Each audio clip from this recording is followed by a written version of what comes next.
Hello, it's 9 p.m. in RTD. It's time to English New Edition for tonight headlines. We have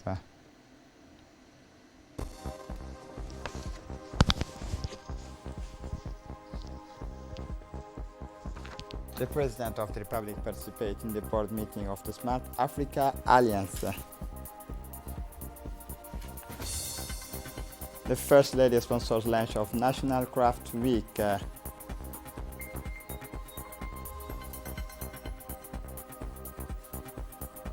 For the international scene, historic beginning of vaccinations in the United Kingdom. Welcome to our newsroom. President Gele reiterated his willingness to make digital technology the catalyst for development in Djibouti and Africa. The President of the Republic, His Excellency Ismail Omar Gele, took part on Monday alongside his fellow African heads of state and government in a meeting of the Board of Directors of Smart Africa Alliance. Our country is all the more involved in the management and implementation of these Pan-African bodies in view of the fact that it has been chosen to host and manage the data centers, which is crucial to its project. In fact, 2 data centers with the latest technology available to the entire continent will be built, one in Djibouti and the other in Obok. Created in 2014, the Smart Africa project is equivalent to programs in which, among other things, the improvement of conditions in African cities must be based on the widespread use of the new information and communication technology.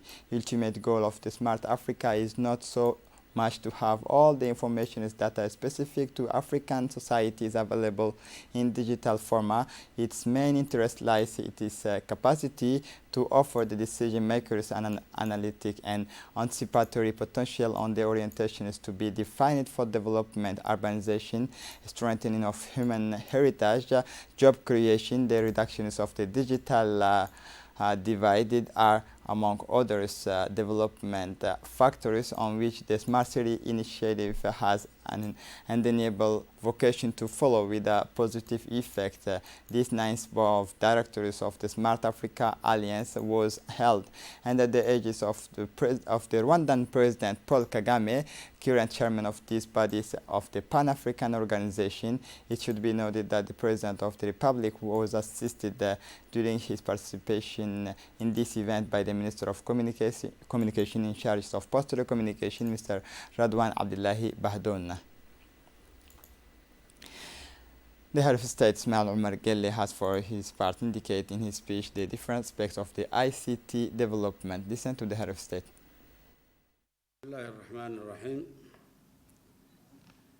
Mesdames et messieurs, je suis heureux de prendre part à cette 9e réunion virtuelle de notre conseil d'administration qui sera l'occasion pour nous de discuter des avancées de notre alliance pour une Afrique digitale.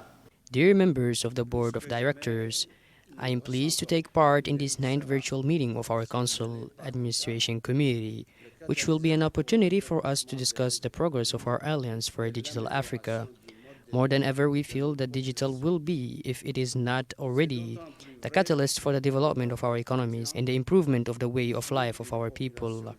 This is all the more true for our continent, which has a young population, dynamic, who undertakes and confirms every day its aptitude for technological innovation by developing multiple tools and continents, contextualize digital technologies to improve the lives of their citizens.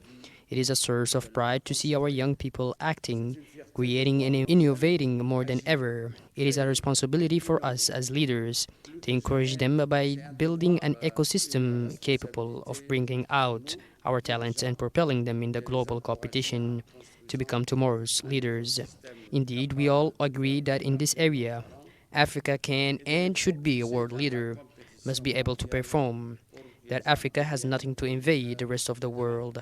Whether it agrees to meet its commitments under our initiative Smart Africa, the development of infrastructure, improved connectivity, the human capital formation, are factors identified as being conducive to the development of the digital economy and digital inclusion in our respective countries. Our agenda is to create the necessary synergies to achieve them at the local but also regional level, in particular through the interconnections of our infrastructure, harmonization of our regulations, access to resources, and etc., through a clear orientation of African funds giving priority to this sector. The unprecedented COVID-19 crisis that we are currently experiencing is not that a glimpse of the need for more joint efforts.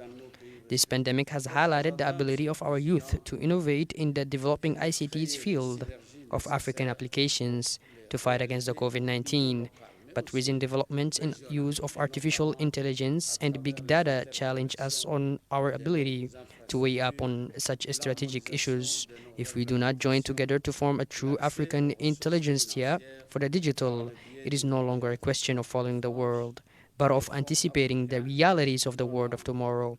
Our meeting gives us the opportunity today to take stock, to measure our progress, define our challenges, and finally, to draw up even more new ambitious goals than those we have achieved.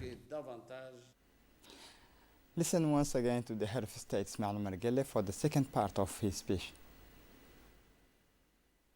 Mesdames et messieurs, le succès de l'Alliance Smart Africa repose essentiellement sur une vision traduite à travers un certain nombre de principes ambitieux. The success of Smart Africa Islands is essentially based on a vision translated to a certain number of ambitious principles that guide its shares. This includes, to name but a few, the willingness of the heads of state and government of putting ICTs at the heart of public development policies to reduce poverty, creating prosperity and improve social and economic increase productivity on the continent, improving access to ICTs, including the broadband services by building on the continent's progress in the area of connectivity, especially in underserved areas, in order to achieve the goal of quality and affordable access for all citizens, harnessing ICTs to promote development by sustaining the gains made in the area of socio-economic development, while relying on ICTs for empowering women and youth to promote inclusion social, especially for people with disabilities. It is in application of these principles that the Smart Africa Islands has, among others, undertaken the implementation of the unique African One Network area, network of which the implementation process is currently reflected through a certain number of large building sites. Ladies and gentlemen, in Djibouti, whose geographical position constitutes an important platform in international transit hub for submarine cables at the center of the Arab world and at the crossroads of East and West, from Africa and Asia, we are well aware of these issues.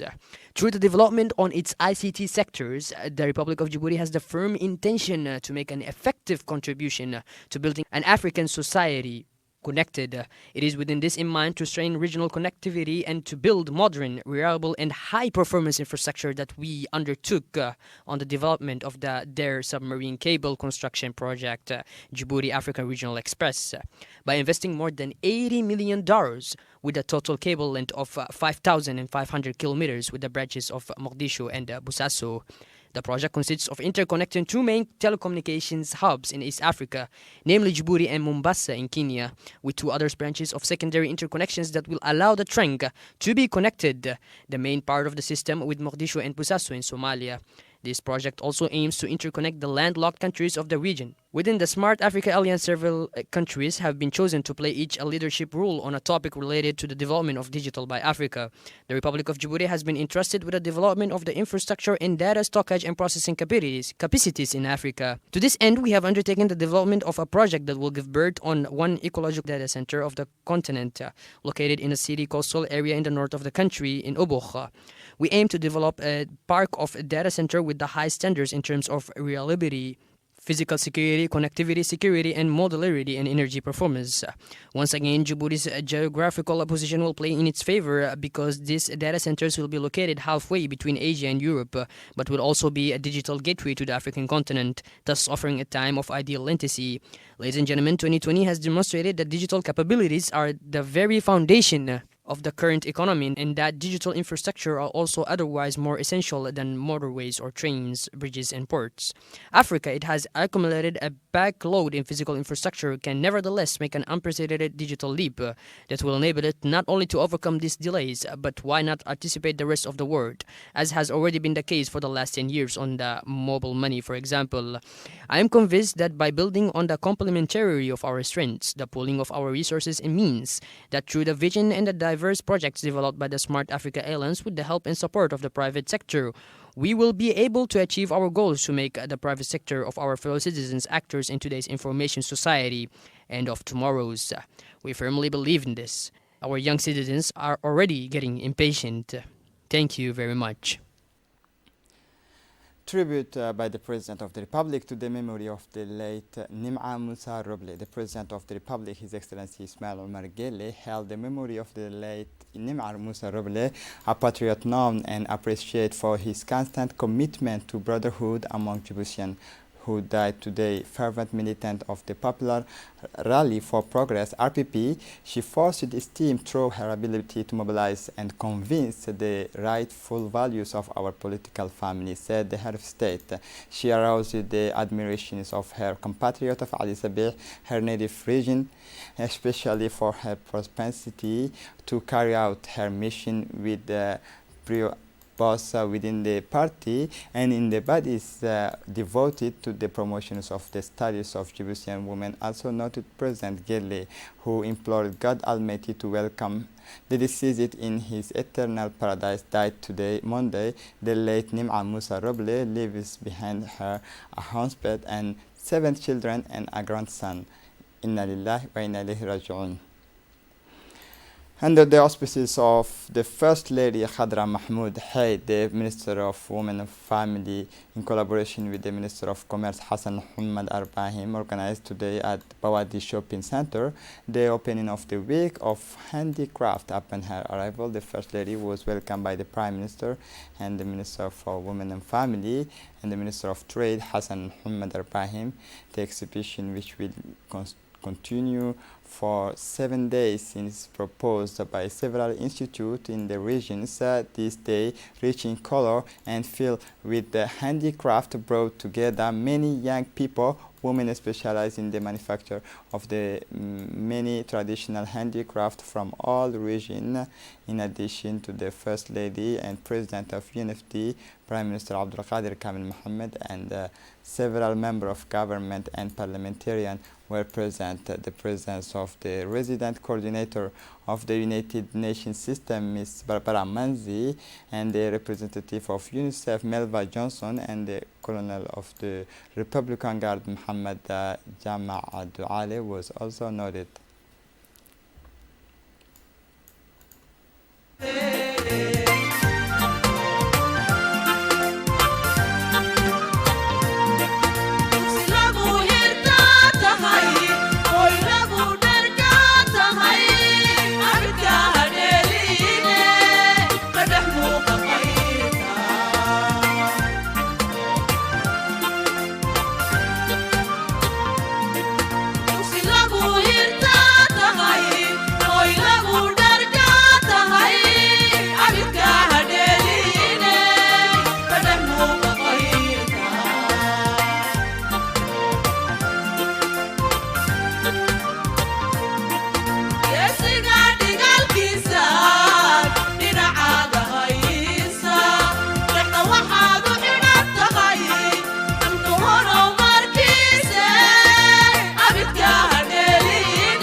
After the official welcome, the First Lady, Her Excellency Khadra Mahmoud Haid, accompanied by the Minister of Women and Families, the Secretary General of the Francophonie, and the officials were able to visit all the stands set up for the launch of the week. There were several stands housing all sorts of craft productions from the capital and the interior region. Officials linked with long in every commerce of the exhibitions and handicraft of all kinds. The handicraft product reflects the impressive degrees of creativity of young people and women. Officials did not fail to greet encourage and buy many of the products on display during their visit. It is clear that visitors of all categories were able to discover, appreciate and contemplate all the products that were present in the numerous stands of this exhibition.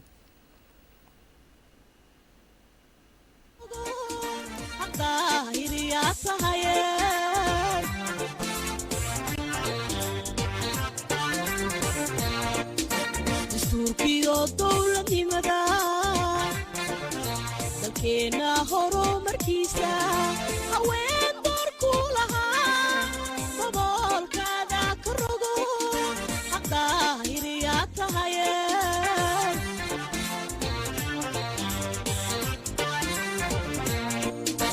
aqooniyo daacade daliilkiisa mafalkaan dugsigii maatiday agoon u dabacsane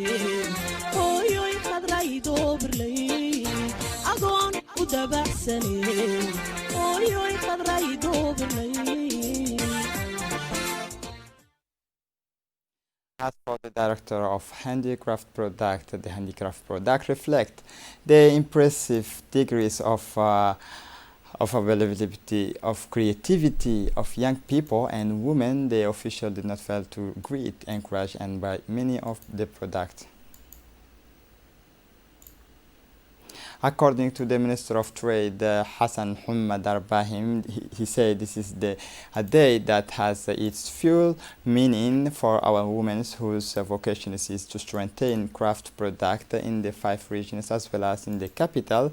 The different handicraft products that were present and exhibit to us are the product of these women from 5 regions product that attract our attention and excites our enthusiasm. It is a great day for the women of Djibouti, and you can see this is by the presence of the First Lady who honored this colorful event with her presence. The Minister of Women and Family, the Mayor of Djibouti and the representative of the OEF took part in this event. It is a day dedicated to women. On Monday, 7 December, the National Assembly held meetings of the Conference of Presidents to transmit pending bills to the Standing Committee. This Conference of Presidents conducted in accordance with Article 12 and 21 of the Rules of Procedure by the President of the Assembly, Mohamed Ali Ahmed, took place with the participation of the Prime Minister, His Excellency Abdul Qadir Kamil Mohammed, the Minister of Defense in charge of Relations with Parliament, Hassan Omar Mohammed Burhan, member of the Bureau of the Assembly, the President of Parliamentary Group and Committee, as well as the General Rapporteurs of the Budget. At the end of the day's discussion, 7 texts were transmitted to the various relevant Standing Committee. The Prime Minister, His Excellency Abdul Qadir Kamil Mohammed, on Sunday morning in the People's Palace, honor us in the presence of the Minister of National Education Vocational Training, His Excellency Mustafa Muhammad Mahamoud, decorate senior officials of the Minister of National Education Vocational Training. There are the Secretary General, Mr. Muhammad Abdallah Mahyub, the Executive Secretary, Ms.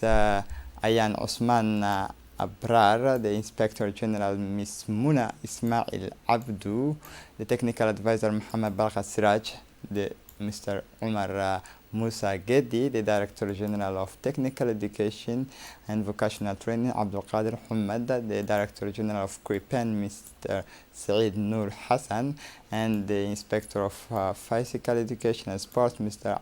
Abdul Qadir Daher.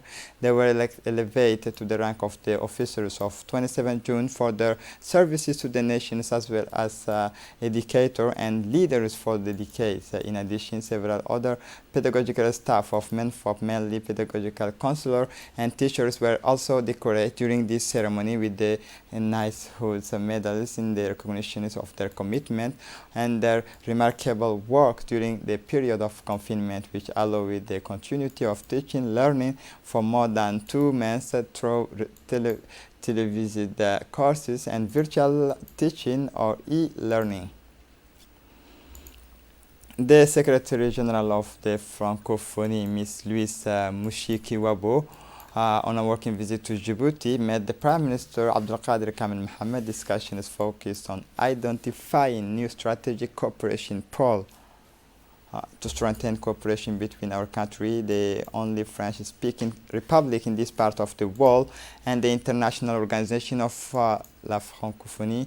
The question of the regional center for the teachings of French was also raised as a memorandum of understanding was signed yesterday between our countries and of OEF. Djibouti has the vocation to serve as the bridgehead for the diffusions of the values, culture, and ideals of the OEF in this part of the world. This meeting took place in the presence of the Secretary General of the Prime Minister Naguib Abdallah Kamil and the collaborator of the Prime Ministers and the Secretary General. Finally, the Prime Minister decorated the Secretary General of the Francophonie, Miss Louise Mushikiwabo.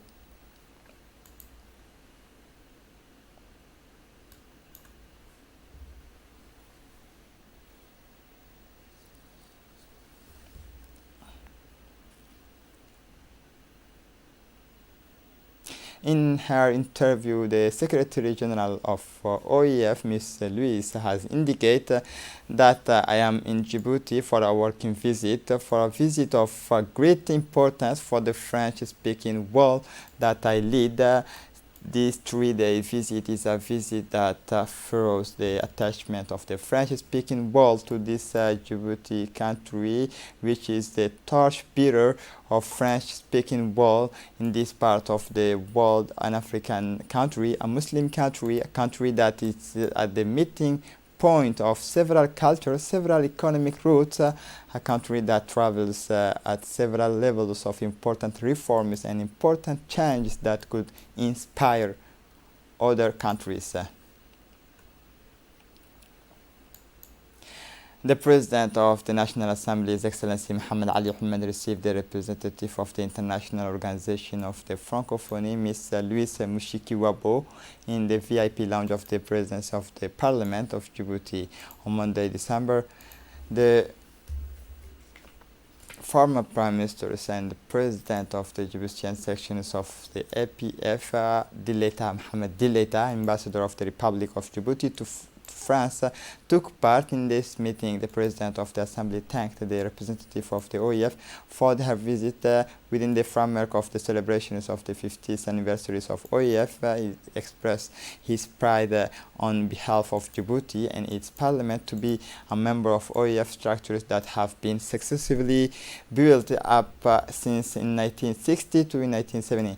The discussion was an opportunity to evoke the 50th anniversaries of the Organization International of Francophonie, celebrate between 20 March to 31 December 2020. The context of the coronavirus outbreak was evoked, and unfortunately many events were adjourned and official meetings were held via video conference. The representative of OEF, Louise Mushikiwabo, announced to the President of the National Assembly the launch of the Regional Center for the Teachings of the French Language. The Regional Center brings together East African countries such as Egypt, Burundi, Rwanda, and of course Djibouti, where the Francophonie has a cultural and intellectual encourage and historical cooperation.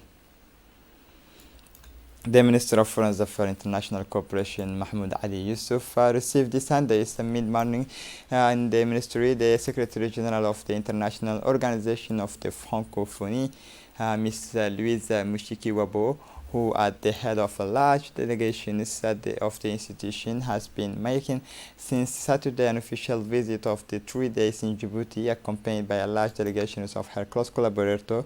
The Secretary General of the Francophonie said she came to reaffirm the close relationship between her organizations and Djibouti, a very important countries in the French-speaking world. A discussion between the Secretary General of Francophonie and the Minister of Foreign Affairs International Cooperation were fruitful and several points were raised. The meeting was attended by the Minister of Higher Education, Dr. Nabil Mohammed Ahmed, and the Minister of Islamic Affairs Culture, Moumin Hassan Barre, the Ambassador of Djibouti to France, Ayed Mousad Yahya, the Secretary General of DFAD Mr. Muhammad Ali Hassan, and the Director of Multilateral Relations of the Ministry of Foreign Affairs and Cooperation, Mr. Gele Idris Umar. In her interview, the Secretary General of OEF, Ms. Louise Mushikiwabo, has indicated that the first reason for her visit to Djibouti is the French-speaking world as the torch bearers of the organizations in the region, and our presence, she said, here shows that you are not in isolation. It's French speaking, but you are a country that is very important for our organizations. You are a country that speaks several languages. This is to show you that Djibouti is very important to our organization, she said. For his part, the Minister of Higher Education, Dr. Nabil Mohammed Ahmed, welcomed the Secretary General of OEF to discuss the major project that we have launched, he said, at the level of higher education. And very briefly, I would like to tell you that we have a much more important relationship at the level of university with OEF. There is University of Djibouti, but of course the Studies and Research Center of the university, which is a full member of the OEF. And for his part, the Minister of Culture, Momin Hassan Barre, welcomed the Secretary General of OEF. He said to Djibouti, which is, he said, a land of exchanges and meeting rich in paleontology, the humanity, and where peace and solidarity have their true meanings here in Djibouti, and allow me that the people of Djibouti open their hearts to you greatly and welcome you. The Djiboutian society is plural and unified at the same time, he said.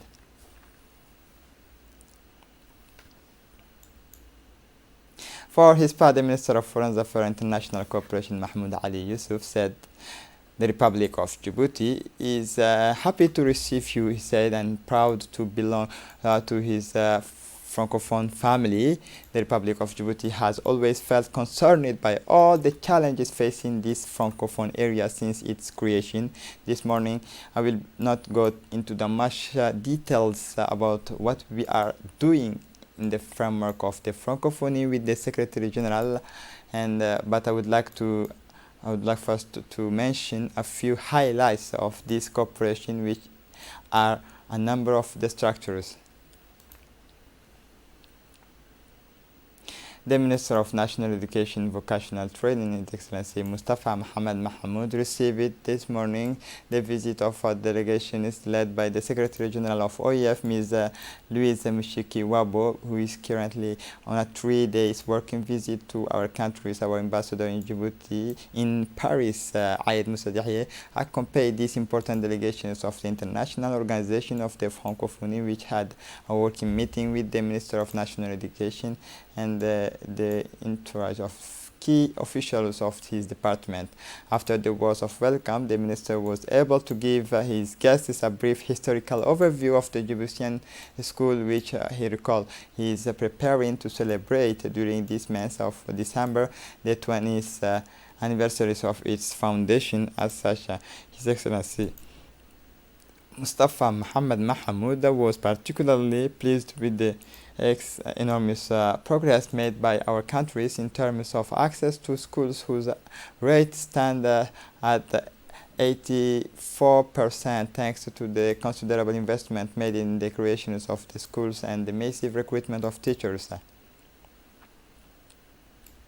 The Secretary of State for Youth and Sports, His Excellency Hassan Mohamed Kamil, received yesterday in audience the Secretary General of International Organizations of Francophonie, Ms.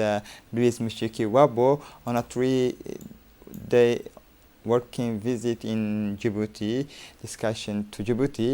discussions focused on the cooperation relations between the two parties, as well as ways and means to further strengthen them, but above all, the new strategic directions for the youth issue. Thanking its hosts for his historic visit to Djibouti, the Secretary of State for Youth and Sport presented the great achievement of its department in favor of youth and the challenges of prospects for the year to come. I am very happy to be here. Djibouti is a country with which the Francophonie has many activities in various fields. This is my first visit to, but certainly not my last, she said. This is my first visit, but certainly not my last. We also note the presence of the ambassador in Paris, Mr. Aïd Moussaad Yahye, the director of multilateral relations, Gele Idriss Omar, as well as the Secretary General of the Secretary of State for Youth and Sport, Khadija Ibrahim Idrissa, and several executive officials of the department. At the end of the meeting, Mr. Hassan Mohamed Kamil handed over gifts to the Secretary General of the International Organization of Francophonie.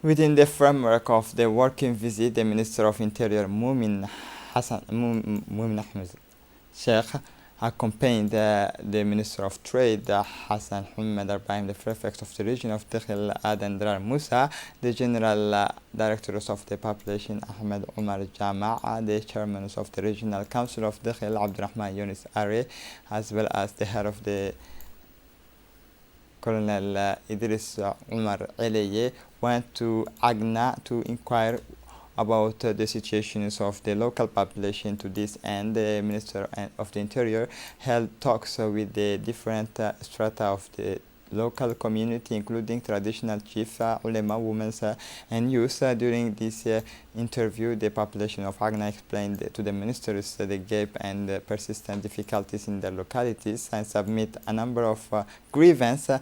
At the end of the meeting, the minister first of all thanked the community for the warm welcome and extend him to him, and the delegations accompanied him. Then the minister urged the community to focus on safety and social cohesion. Finally, the minister responded to some of the questions raised by the population and assured them that the grievance would be forwarded to the various ministerial departments concerned. Within the framework of the celebrations of the 10th anniversaries of the Coast Guard, Colonel Wais Omar Bogore, commanders of the Coast Guard, gave us an interview in which he reviewed the histories of the creations of the Coast Guard, the rise of this young institution, but also its prospects. It is a real pleasure for me to celebrate with fervor 10 years of existence of the Djiboutian Coast Guard, said Colonel Bogore. We are proud and satisfied with the progress made during the years in which efforts have been made to meet the challenges of the institution mission, said the commanders. I take this opportunity to salute the initiative of the President of the Republic, who knew the ideas of the creations of this new institution worthy of its name, which has ensured the maritime security of our clear countries. The maritime safety and security has been greatly improved thanks to the regular maritime surveillance operations carried out by Coast Guard. The commanders was congratulated. The Republic of Djibouti has been able to take advantage of its geographical position and has become strategic crossroad between the Arab world and Africa. Maritime security is of paramount importance, he said in the interview. The personnel of the Coast Guard have made praiseworthy effort day and night to meet the missions entrusted to them and the expectations of our fellow citizens. With many years of experience, I have been able to take advantage of this to strengthen the cooperation and relations of the peer institutions to always mark to the rising powers of our institution. Colonel stressed in taking this opportunity. I congratulate, he said, all the staff of the Coast Guard for the devotion and the work accomplished with satisfaction and humor. For the international scene, COVID-19, the historic start of vaccinations in UK, the country's hardest hit in Europe by the pandemic with more than 61,000 deaths, the United Kingdom is the first in the world to have authorized the deployment of the vaccine developed by Pfizer, and BioNTech will be the first Western country to begin its vaccination campaign on Tuesday. England's Health Minister Hancock, who recently designated the first day of the vaccination campaign as the V-Day, stressed that the coming week is a historic moment to do. These hubs are being set up in 15 English hospitals, and then 1,000 vaccination centers will be organized according to the health ministers. The constraint induced by the vaccines, which has to be stored at 70 degrees, represent a logistical challenges. The health authority emphasizes they have to be transported by a specialized company, and they're having tasks take several hours. The country has ordered 40 million doses of these vaccines, making it possible to protect 20 million people, as 2 injections are required. The 800,000 doses will initially be available in United Kingdom. And this is it for the news. Thanks for watching us. Have a good evening.